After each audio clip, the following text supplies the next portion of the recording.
bien, vamos a tratar de terminar a las 12 para que vayan a votar algunos. Voy a tratar, no les prometo nada, voy a intentarlo. Muy bien, vamos a leer en Mateo.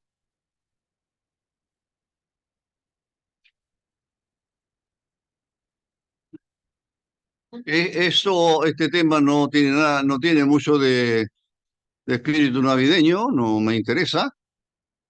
Como dije, si usted quiere ir a conocer al viejo Pascuero, puede ir al mall, hay varios, y se puede sacar una foto con él también. Lo que me interesa es qué es lo que la palabra del Señor dice respecto al nacimiento de Cristo, a la venida del Hijo de Dios hace un poco más de 2000 años, allá en la tierra de Israel, en la aldea de Belén. Allí, como dijeron, los magos llegaron a Jerusalén preguntando dónde había de nacer el Mesías. Por supuesto, fueron a la fuente que más sabía, que más conocía la Escritura, y esas eran los escribas y el sacerdocio, y ellos le dijeron que sería en Belén de Judá, porque así está escrito por el profeta, y eso es Miqueas capítulo 5.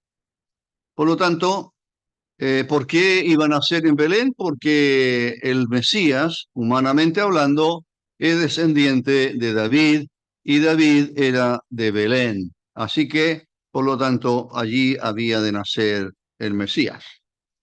Voy a leer Mateo. Yo leí Mateo capítulo 2, la visita a los magos, solamente para indicarles la importancia de la profecía en todo sentido, pero específicamente lo que tiene que ver con lo que se conoce con la Navidad y nosotros con la venida de Cristo al mundo por todo lo que él hizo.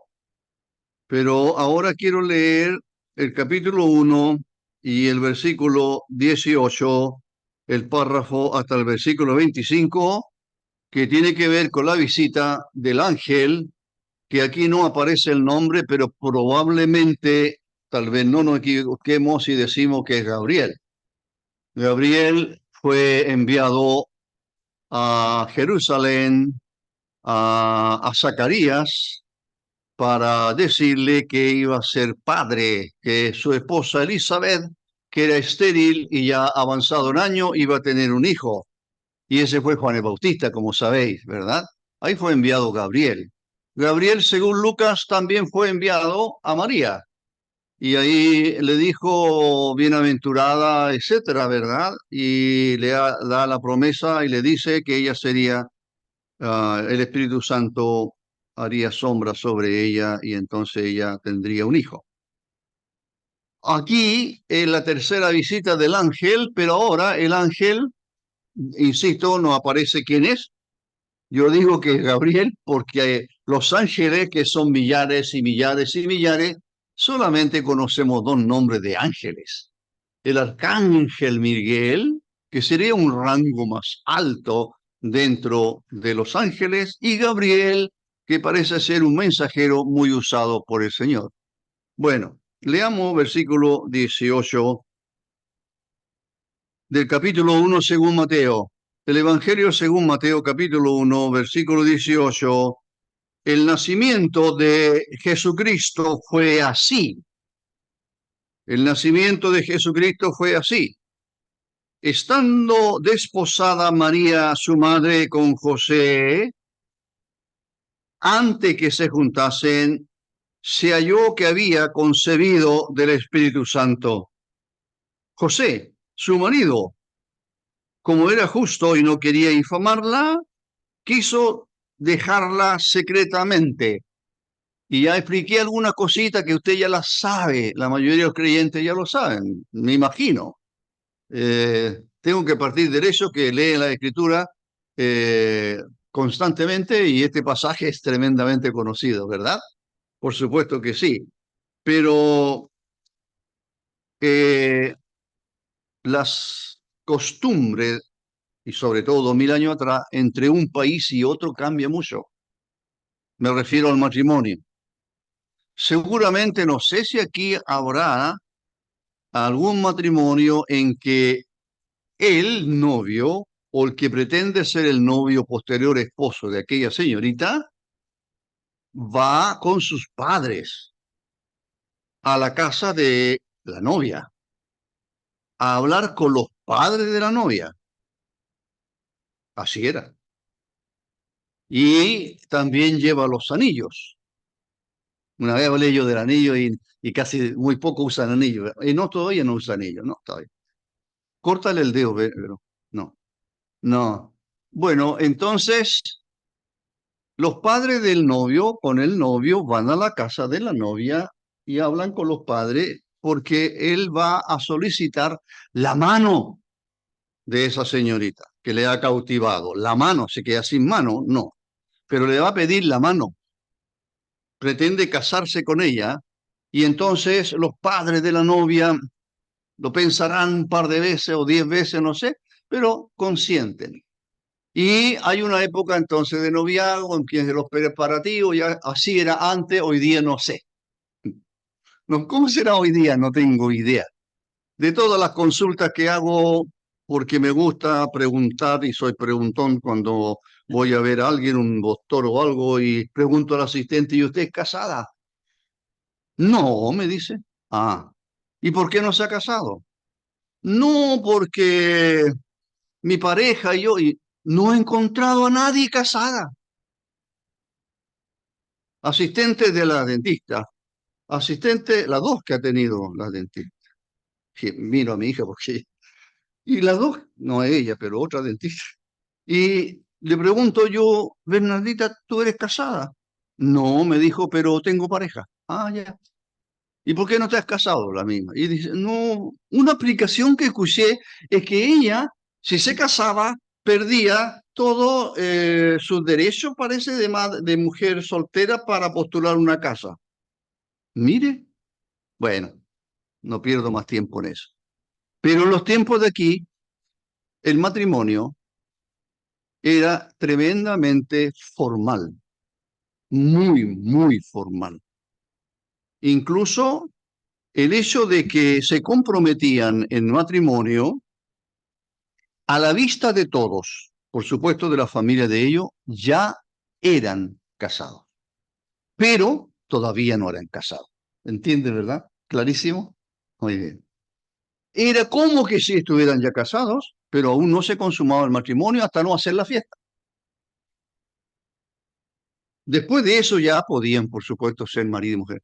En este caso, ellos están comprometidos. Todavía no, el matrimonio no se ha efectuado, la fiesta, etcétera, etcétera, no se ha efectuado. Ah, muy bien, sigamos. Con eso en mente, resulta que José se lleva la tremenda sorpresa. Usted póngase en el lugar de José, especialmente los hombres que están aquí. ¿Por qué?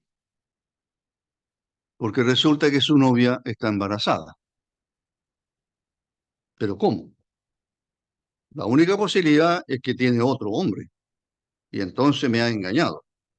Según la ley, Levítico y Deuteronomio lo puede leer, según Levítico y Deuteronomio, esa mujer tiene que ser apedreada y muerta entonces por lapidación.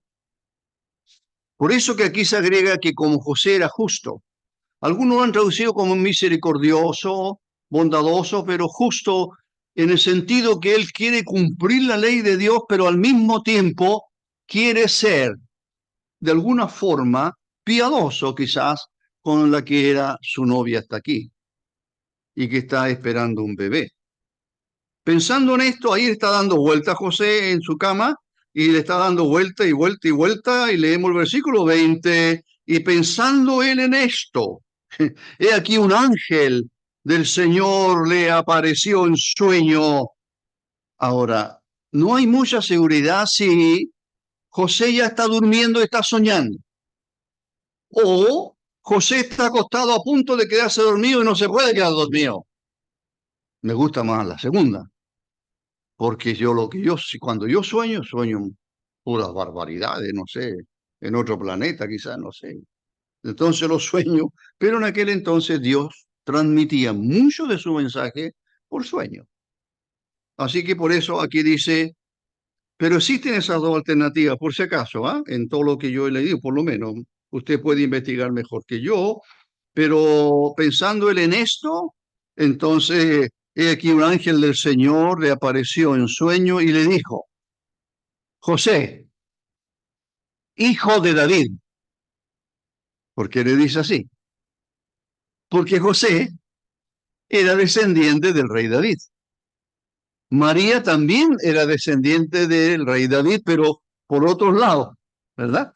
Por otro lado. Pero si se juntaban, se iban al origen, ambos, cientos de años atrás, tenían el mismo antepasado que era David. ¿Por qué este dato es tan importante?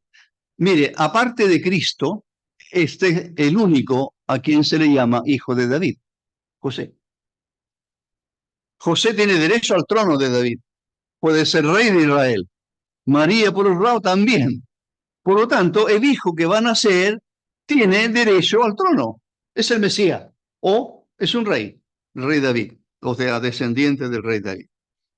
Por eso le llama el ángel José, hijo de David, o descendiente de David, etcétera. No temas recibir a María, tu mujer, porque lo que en ella es engendrado del Espíritu Santo es. Así, este es el mensaje. Lo primero que quiere decir es que esto es el mensaje que está recibiendo José. Este es el primer mensaje que está recibiendo. O este es el mensaje que está recibiendo de parte de Dios. El ángel es un mensajero de Dios. El ángel jamás hablará algo o hará algo que Dios no le diga. ¿Ya? Lo mismo ocurre con los profetas. Por todo lo que he mirado, me encantó porque llegué a concluir, tengo que colocarlo nomás en algún lugar en la página para decir que descubrí, no. Los ángeles y los profetas hacen exactamente casi lo mismo.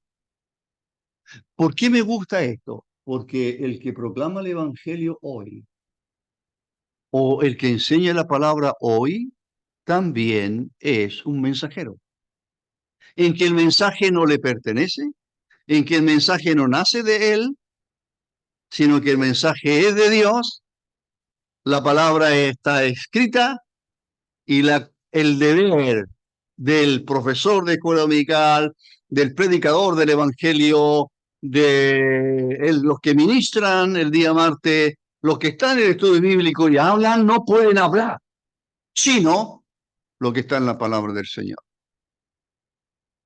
Y eso demanda estudio, ¿verdad? Eso es lo que dije la otra vez. Así que este ángel es un mensajero de Dios que trae un mensaje de Dios, valga la redundancia, y el quien va a recibir el mensaje es un hombre que se llama José. Y aquí está con él. Lo primero que le dice el ángel, lo primero que le dice es, no temas recibir a María, tu mujer. No. ¿Por qué? Porque lo que en ella es engendrado, el niño que está esperando, no es producto de una fornicación. No. Esto es la obra que el Espíritu Santo hizo en ella. Así que lo que en ella es engendrado, dice aquí, lo que ella es engendrado del Espíritu Santo es. Y eso es suficiente para David. Mire, quizás una primera conclusión es que bienaventurados somos todos aquellos que hemos oído el mensaje de Dios, así como José. Aunque el mensaje que nosotros oímos por primera vez fue el Evangelio, pero seguimos recibiendo mensaje o no. Seguimos recibiendo mensaje de parte de Dios, ya sea en la lectura diaria, ya sea en el estudio bíblico, ya sea en una predicación. Nosotros los creyentes estamos recibiendo constantemente mensajes de Dios, porque Dios en su bondad quiere que le conozcamos. Y dice el versículo aquí, eh, esta es la gran y bendita verdad. del mensaje. Primero que nada, tenemos al mensajero, el ángel, ángelos o ángelos, significa mensajero, y él está aquí, que sería Gabriel, probablemente. Ahora, dice el versículo el que sigue ahora para entonces José es el recipiente, es el quien recibe de parte de Dios a través de un ángel, un mensajero, y es Dios que le está diciendo esta gran verdad. Esa es la importancia para un creyente en Cristo, si usted quiere llamarle Navidad. Mire, todo esto aconteció, dice el versículo 22, todo esto aconteció para que se cumpliese lo dicho por el Señor, por medio del profeta. ¿Se da cuenta la terminología que usa? Todo esto, lo que está ocurriendo, lo que está diciendo, todo esto es el cumplimiento. Lo que te estoy diciendo, José, dirá Gabriel, en otras palabras, lo que te estoy diciendo es que esto está de acuerdo, es exactamente lo que el profeta hace siglos atrás ya había anticipado. El profeta, insisto, es el portavoz de Dios. Las obras de Dios, el profeta la da a conocer. Y aquí dice que todo esto acontece para que se cumpla lo que un profeta, que ya sabemos que es Isaías, para que se cumpla lo dicho por el Señor. Miren, el Señor dijo eso. El profeta Isaías es uno que transmite. El profeta es como el ángel, dije yo antes. Transmite, da a conocer, revela el mensaje de Dios a un pueblo o a una persona. Y en este caso está hablando con José para decirle que lo que el profeta dijo, versículo 23. Ahí quedé el domingo pasado porque iba a hablar un poco más de Manuel. Y aquí una virgen concebirá y dará a luz un hijo, y llamará su nombre Emmanuel, que traducido es Dios con nosotros. Entonces iremos luego a Isaías, termino la lectura, y despertando José del sueño, hizo como el ángel del Señor le había mandado. O sea, si despierta del sueño porque realmente es muchísimo, entonces tendrán razón a decir que sí, esto fue un sueño. Hizo como el ángel del Señor le había mandado y recibió a su mujer, pero no la conoció. Es decir, no tiene relaciones con ella hasta que, hasta que ella dé a luz a su hijo primogénito. ¿Por qué se llamará su hijo primogénito? ¿Hay algún primogénito aquí? Varios. Usted es primogénito, él no, él sí, de los que yo conozco. Allá hay otro que conozco, allá hay otro que conozco. Ah, no, Andrés no es primogénito, perdón, Andrés. Marco tampoco, porque es el Benjamín, el más chiquito, si me acuerdo. ¿Quién más? ¿Hay más primogénitos aquí? Ah, mujeres. No, estoy hablando de primogénitos. No, no, sí, no, no, son primogénitas también. Muy bien, nosotros tenemos una primogénita. Yo no soy primogénito, soy el último. Soy también el Benjamín de la familia. Bueno, porque dice que nosotros entendemos el concepto de primogénito. Es el primer hijo, es el primero de varios, ¿verdad? Pueden ser dos, pueden ser 20 o 10, no sé, ¿verdad? Ahora, si dijera unigénito, hijo único. ¿Usted es hijo único? Sí. ¿Quién más es hijo único? Ella también. Mire, hay varios unigénitos. Primogénitos, unigénitos. ¿Por qué esto es importante? Por lo siguiente, porque Cristo es el unigénito de Dios. Siempre se le llamó así, el unigénito. De tal manera amó Dios al mundo, que ha dado a su Hijo unigénito, su único Hijo. Nosotros también somos hijos de Él, pero solo Cristo es su único, de la misma naturaleza que Dios, el bendito Dios eterno. Así que Jesús es el unigénito de Dios, pero es el primogénito de María. ¿Por qué el primogénito? Y aquí el catolicismo tengo problemas con ellos. ¿Por qué? Porque María es la Inmaculada y no tuvo más hijos. Eso dice el catolicismo. Pero si uno mira las Escrituras y los Evangelios, se va a encontrar, y esto mismo, dio a luz a su hijo primogénito, y si Jesús es el primogénito de María, no de José, José no tuvo nada que ver en ello, pero fue su padre adoptivo que lo crió, etcétera, etcétera. Pero Jesús era el mayor de todos, pero era el primogénito de María. Y venían más hijos, y usted conoce a dos. ¿Cómo se llaman los dos que usted conoce? Que son medio hermanos de Jesús. ¿Ah? Jacobo o Santiago, así se llama, ¿verdad? Y el otro es Judas. Hay dos Judas. Este es el bueno, se cuida. El otro Judas era malo. Muy bien. Bueno, por lo tanto, en una oportunidad dijo, no están aquí todos sus hermanos y sus hermanas, así que no tiene discusión, no tiene asidero. No tiene asidero. Bueno, y ahora quiero irme, ¿qué es lo que dice el ángel? He aquí una virgen concebirá y dará a luz un hijo. Y el último texto, pero no la conoció hasta que dio a luz a su hijo primogénito y le puso por nombre Jesús. El ángel le había dicho a María, y le llamará su nombre Jesús. Y el ángel viene a José y le dice, y llamará su nombre Jesús. Los nombres son importantísimos, ¿eh? Cuando yo nací, todavía me acuerdo, porque yo ya estaba cansado dentro de mi mamá, entonces yo dije, sáquenme luego, ya estaba reclamando. Siempre nací como medio reclamador. Se ríe mi señora cuando le cuento, me pregunta a mí cómo nací. Mira, yo recuerdo perfectamente que lo único que le dije a la matrona, oiga, sáqueme luego, por favor, que estoy aburrido.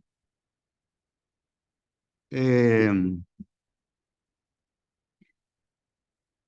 los nacimientos, los nombres. Me llamo Juan por mi padre. Se llamaba Juan Bautista. Ajá, perfecto. ¿Verdad? Así se pone a veces. ¿Cómo se va a llamar hijo? Bueno, como el papá. Muy bien. Eso le dijeron a quién.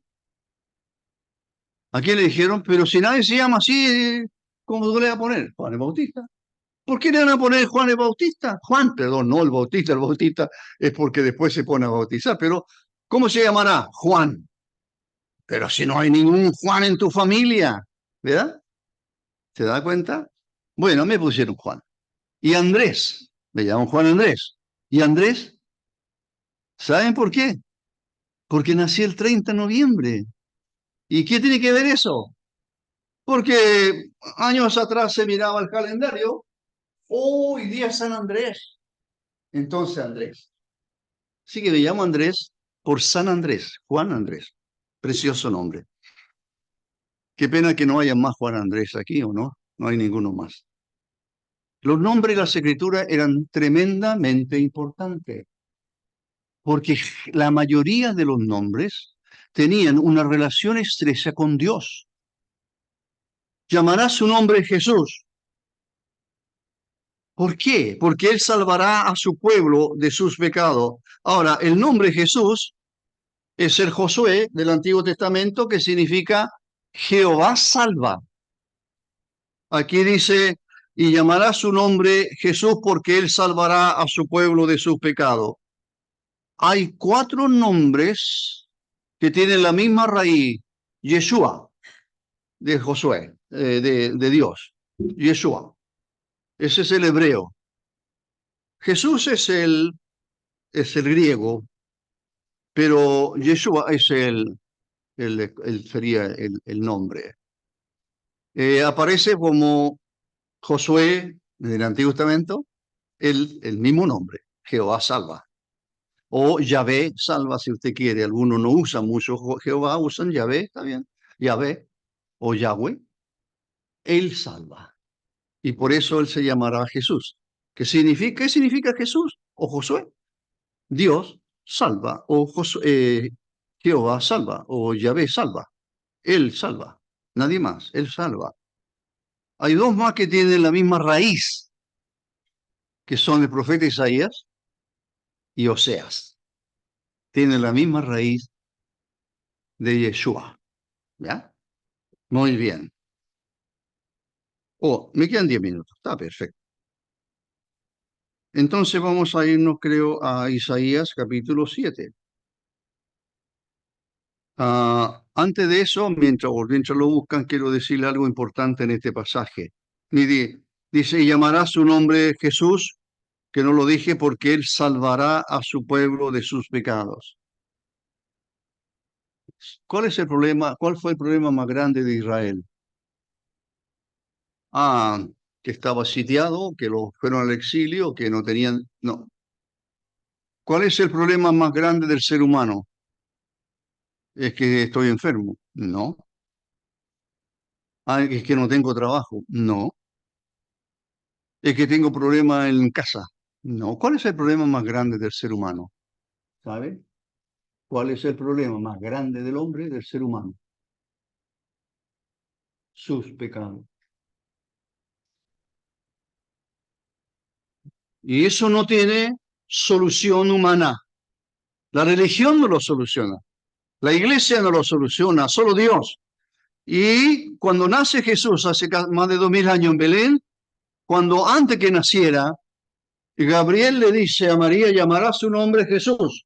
Y el mismo ángel le dice a José, llamará su nombre Jesús. Se llamará Jesús, que significa Yahvé salva, Jehová salva, Dios salva. Nadie más. Porque Él salvará a su pueblo de sus pecados. La pregunta que le hago es si todos que estamos aquí tienen sus pecados perdonados. Porque ese es el problema más grande.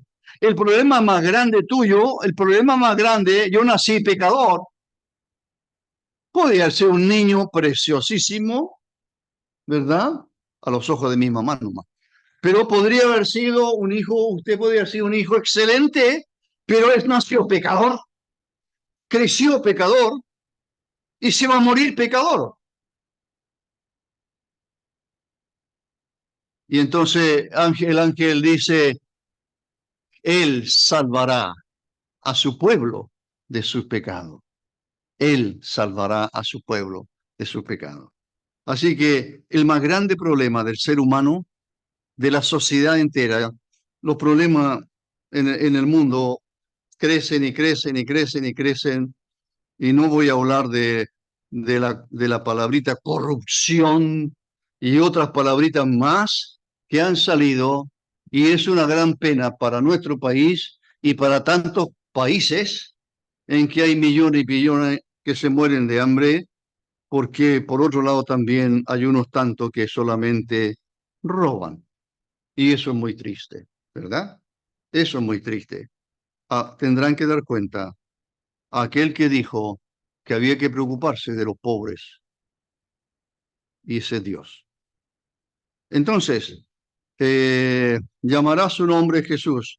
Así que lo segundo es que iba a resaltar aquí todavía al profeta y el mensaje del profeta, porque en el versículo dice 23, todo esto aconteció el 22 para que se cumpliese lo dicho por el Señor por medio del profeta cuando dijo, he aquí, una virgen concebirá y dará a luz un hijo y llamará su nombre Emmanuel, que traducido es Dios con nosotros. Emmanuel, Dios con nosotros. Muy bien. Y entonces, ahora creo que vamos, aquí tenemos en este pasaje un poco más, agrego, por supuesto tenemos al profeta, ahora tenemos, primero el ángel habla directamente de parte de Dios, a José. Pero ahora hay una cita que probablemente es de Mateo, cuando escribe el Evangelio, que se cree que el propósito de Mateo es el pueblo judío. Mateo era uno de los 12, el Leví. Él escribe este Evangelio. Y probablemente en el auditorio que él piensa ahora es el pueblo de Israel. Es por eso que da tanto detalle y por supuesto que ella mano tanto a la profecía. Y aquí en este caso a una profecía que está en Isaías capítulo 7. Ahora, porque aquí el texto dice, todo esto aconteció para que se cumpliese lo dicho por el Señor por medio del profeta. Entonces, el Señor, hermano, recalco, el Señor habla a su pueblo, lo hace por medio del profeta. El primer mensaje es el ángel habla, es el ángel que está siendo usado por Dios para transmitirle un mensaje a José. Pero ahora, Mateo cuando escribe dice, esto que ocurrió, el profeta lo había dicho, y el texto dice que se cumple de esta manera lo dicho por el Señor por medio de el profeta. Isaías, antes que me alcance ese reloj. El reloj es muy malvado. Isaías 7. Todavía no salgo de Isaías 7. Yo pensé que hoy día estaría en Isaías 9. Pero solo un par de cosas aquí nomás por el tiempo. Isaías capítulo 7, vamos a leer. Solo un par de cosas porque sí. El contexto, voy a tratar de explicarlo, ojalá en un minuto. El contexto aquí. Isaías, Judá, Jerusalén, la ciudad más importante, está en templo, en el sur, más al sur y arribita en el norte estaba Israel, cuya capital era Samaria. Israel, cuya capital es Samaria, y entonces está Judá, cuya capital es Jerusalén. Más arriba, al norte de ella, en las fronteras con Israel, está Siria, cuya capital es Damasco. Entonces, el rey de Israel se llama el rey de Judá, porque hay dos, está dividido. Israel es un reinado y Judá es otro reinado. Y entonces, Acaz tiene un tremendo problema. Judá tiene un tremendo problema porque tienen dos invasores. Uno es el rey de Israel y el otro es el rey de Siria, que quieren apoderarse de Jerusalén. ¿Ya? Entonces el Señor envía al profeta Isaías a hablar con él y tratando de darle aliento, pero por sobre todo lo que busca Dios es que Acaz deje de mirar a su alrededor a qué o a quién me aferro para que me saque de este problema, porque tengo dos imperios que me quieren atacar y van a destruir Jerusalén. Se van a apoderar de Jerusalén, incluso ya hay un rey tigre que quieren poner. Y entonces acá tiene esa preocupación y todo el pueblo tiembla. Y ahí llega Isaías con un mensaje de Dios a ellos. Si no entendemos, hermano, los contextos de donde nace una profecía y sacarla así nomás, no vamos a aprender mucho. Por lo tanto, hay que sumergirse en el contexto. Y Isaías cumple una labor. El capítulo 6, Isaías tiene esa tremenda visión en el templo que cambia todo, y para algunos aquí comienza realmente el ministerio de Isaías. Isaías ministró por 60 años, por lo menos bajo por lo menos 3 o 4 reyes. Acaz era uno de ellos. Pero este Acaz era malo. Era malo. Mire lo que le dice Dios. Están rodeados por dos imperios. ¿Sabe lo que quiere hacer Acaz? Quiere hacer un pacto con el rey asirio en Nínive, para que los asirios lo ayuden a defenderse de esta unión de Israel y los sirios. No se confunda con Siria y Asiria, son diferentes. Asiria era un imperio grande a quien destruyó Babilonia. Entonces, dice el versículo, bueno, ahí dice el 8, la cabeza de Siria, Damasco, la cabeza de Damasco, Resín, y dentro de 65 años, etcétera, y habla allí. Entonces, habló también Jehová a Acaz, diciendo, pide para ti señal a tu Dios o señal de tu Dios. Pide señal de Jehová tu Dios, demandándola ya sea de abajo en lo profundo, el Seol, o de arriba en lo alto. O sea, pide una señal, no importa cuán complicada o difícil sea que eso ocurra, porque el Dios Todopoderoso cumplirá lo que pidas. Mire, eso es lo que Dios le ofrece a través de Isaías. Y respondió acá en el 12, no pediré ni tentaré a Jehová. Para la mayoría de los comentaristas, de los que yo por lo menos miro, ¿sabe usted que califican a este Acaz como un hombre como que tiene malvado, pero tiene un manto de como de santidad, como un manto de un hombre de Dios? Entonces dice, no, no, no, yo no voy a tentar al Señor. No, porque él está pensando en una prueba o en una ayuda que sea más tangible, como los ejércitos de Asiria. Confiar en Dios es tu camino acá. Confiar en el hombre te llevará a la condenación. Y eso se sigue cumpliendo hoy. Maldito aquel, dice Dios, que confía en el hombre. Maldito. Hermanos, no confiemos en los hombres. No podemos confiar en la palabra de alguien y buscar mejores horizontes y confiando en este y en este otro que me van a ayudar. No. ¿Y qué de Dios? ¿Por qué dejas de lado a Dios? ¿Por qué no recurres a Él en tus problemas?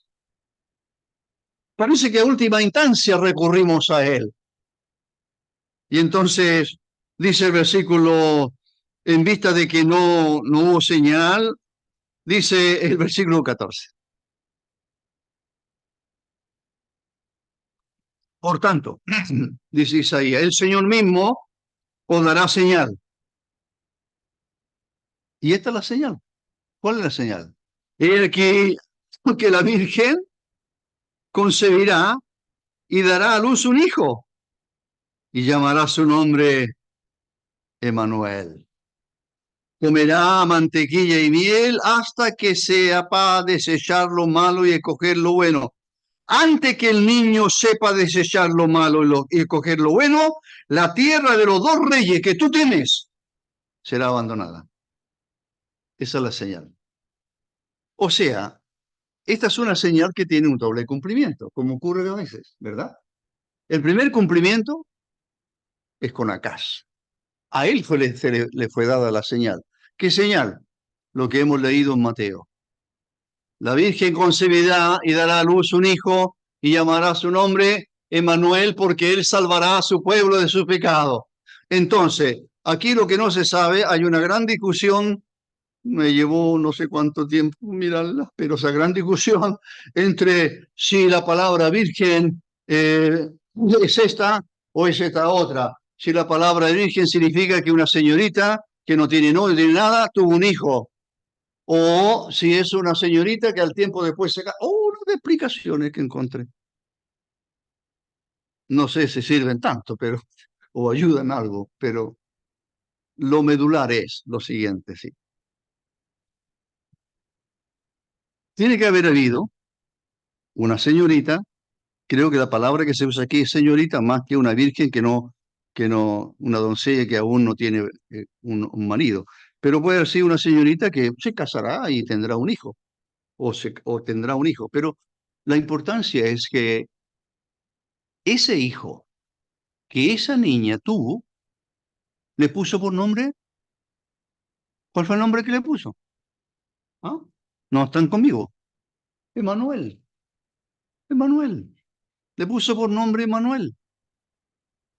Y cuando Emanuel nació y fue creciendo y comía mantequilla y todo eso, pero cuando ya empezó a tener más discernimiento, antes que supiera, antes que supiera entre lo bueno, decidir entre lo bueno, distinguir entre lo bueno y lo malo, tus enemigos van a desaparecer. Esa es la señal. ¿Esa señal se cumplió? Sí. Y no fue atacada Jerusalén. Tuvo un cumplimiento en ese tiempo. Pero mire lo que hace Dios. Toma ese acontecimiento, con esa señal la toma y la aplica a su hijo que se ha hecho carne en este mundo y por boca del ángel le está diciendo a José exactamente lo mismo. He aquí una virgen concebida. ¿Y quién es esta otra virgen? María. Han pasado algunos años, cientos de años. El cumplimiento, por decirlo, final o perfecto de esa profecía está en María y en el nacimiento de Jesús. Digo, oh, digo algo sobre esta palabrita, salvará Emanuel, Dios con nosotros, significa, todo esto aconteció, dice, para que se cumpliera lo dicho por el profeta. Eh, y, y lo que dice aquí el profeta es que una virgen concebirá y darás a luz un hijo, llamará su nombre Emanuel, que traducido es, termino con esto, Dios con nosotros. Se tradujo Dios con nosotros. Pero creo que las expresiones que más se ajustarían sería, hay dos. Me gustan, me agradan las dos. Dios está con nosotros. Tiene que ver con el verbo estar. ¿Ya? Aquí es Dios, sí, Dios es con nosotros. Usted da casi lo mismo. Pero mire, el texto puede decir que Emanuel significa Dios está con nosotros o Dios esté con nosotros. ¿Y qué diferencia hay? Que la primera expresión tiene que ver con, es una expresión de fe. Dios está con nosotros. No temeré mal alguno porque Dios está con nosotros. He aquí la Virgen considerada a Dios un hijo, llamará su nombre Emanuel. ¿Qué significa? Dios está con nosotros. ¿Por qué tienes miedo acá? ¿Por qué no confías en Dios? ¿Por qué ese manto de piedad y no eres piadoso? Eres malvado, mató a sus hijos. O sea, los sacrificó a ídolos. Lea, Reyes, lea para poder conocer bien lo que es una profecía bíblica, específicamente como esta.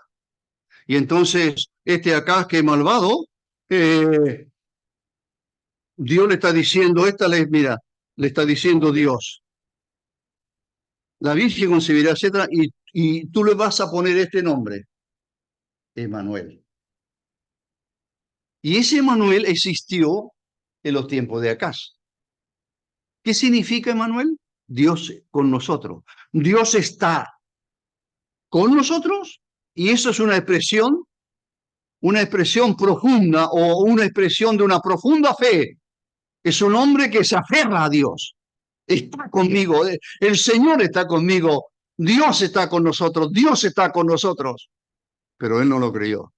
Prefirió confiar en la ayuda de unos paganos malvados como es los asirios, que no fueron necesarios, entre paréntesis. Y la otra está también el verbo estar, Dios esté con nosotros. ¿Podría significar, Emanuel, Dios esté con nosotros? Puede ser. ¿Por qué? Porque Dios esté con nosotros tiene más connotación de ser una oración pidiendo ayuda. Una oración pidiendo ayuda. Ahí está el problema, grande. Pero el hombre de Dios, la mujer de Dios ora al Señor. ¿Qué es lo que quiere? Ayuda de Dios. Dios esté con nosotros. En ese problema que Dios esté con nosotros. En esa dificultad que Dios esté con nosotros. Sí, que Dios esté con nosotros. Los tiempos son peligrosos, fueron muy peligrosos, muy malvados, muy malos. Y lamentablemente este hombre no supo confiar en Dios y confió en el hombre. Emanuel significa confía en el Señor. confía en el Señor.